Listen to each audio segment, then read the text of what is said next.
Final gear on? I'm a little bit heat intolerant. Get hot easy. Start sweating just looking out the window on a sunny day. My dad gave that to me. Oh, that's the door. Yeah. Oh, shit. Okay. All right. So That means you can harvest it, and as long as the frame is like 80% capped, then you're good to go.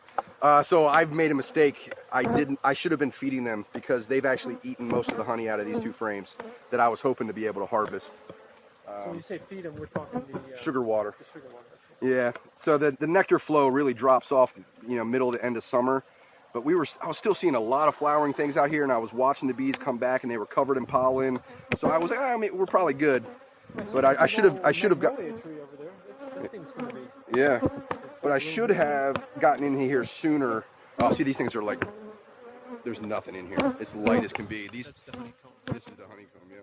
There was a significant amount of honey in these things.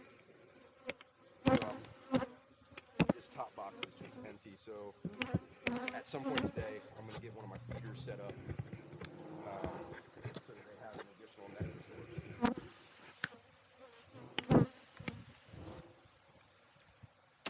Let me know if you need help. Yeah. I don't want to be useless.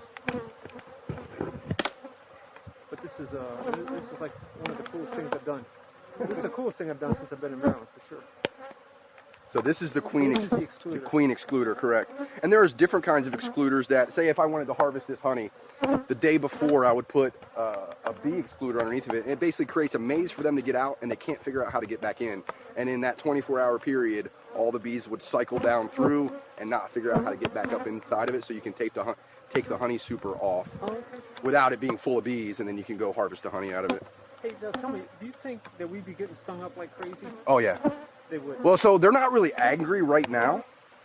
You can tell when I start getting into these brood boxes, that's when they really get pissed off, because that's where the queen is, that's where their larvae and eggs are, and especially this time of year, they get a little bit more defensive of their honey stores because they're approaching winter, and they want to make sure that they have enough to survive the winter. So what's the objective? What are you trying to do right So just inspect to see, how I can best support them. and Mike, you just took off the honey box. You said, hey, I know for sure I need to be feeding them. I need to be feeding them because there's no honey in the honey box. So now I'm going to look through these frames and see if there's brood. You'll see different stages of larvae.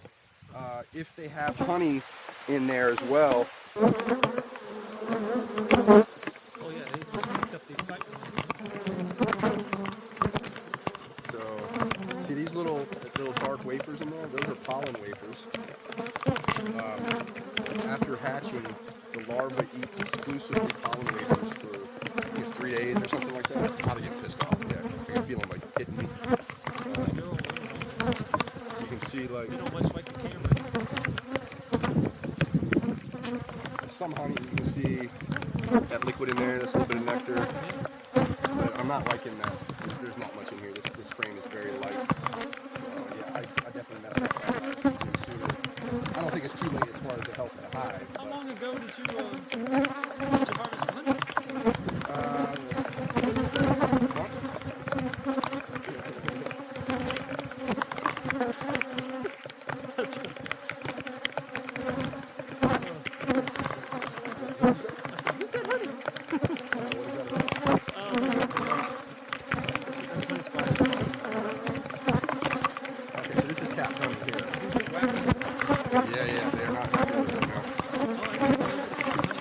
These chambers that look like a parchment, this guy's still in the floor. It's suicide, buddy. Just whip your out, man. So I'm trying to find larvae.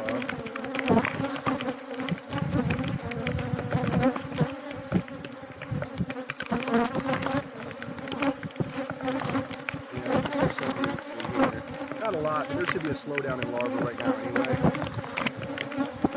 Just because they know when it's coming and they're not gonna produce as many.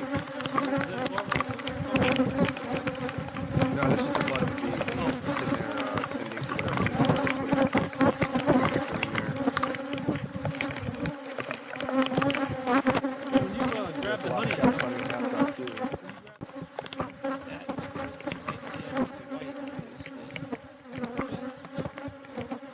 She will mate Bigger and smoother.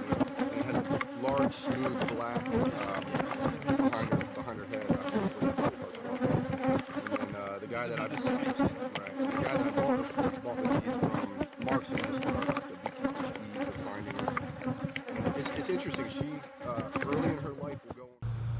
We really started getting swarmed by the bees, and walking through Jonathan's woodpile seemed to really abate that quite a bit. And then I found Jonathan finding the mechanical method to make it even better.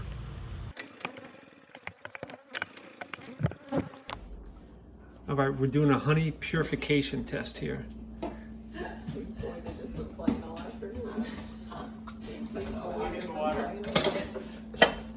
No cheap water, man. We need the good stuff.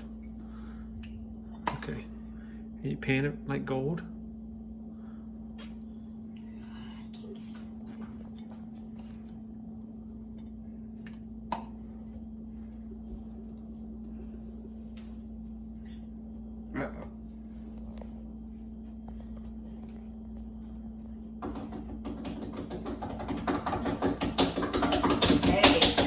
That'll do it. Okay.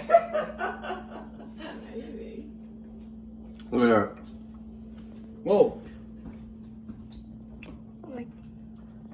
There's a little grid pattern. Oh my gosh, look at that. So that's the grid pattern that takes the shape of a honeycomb. Interesting. Oh man, it's not focusing. Damn it. Focus, focus. So you'll see the hexagonal does. pattern. Yeah, absolutely.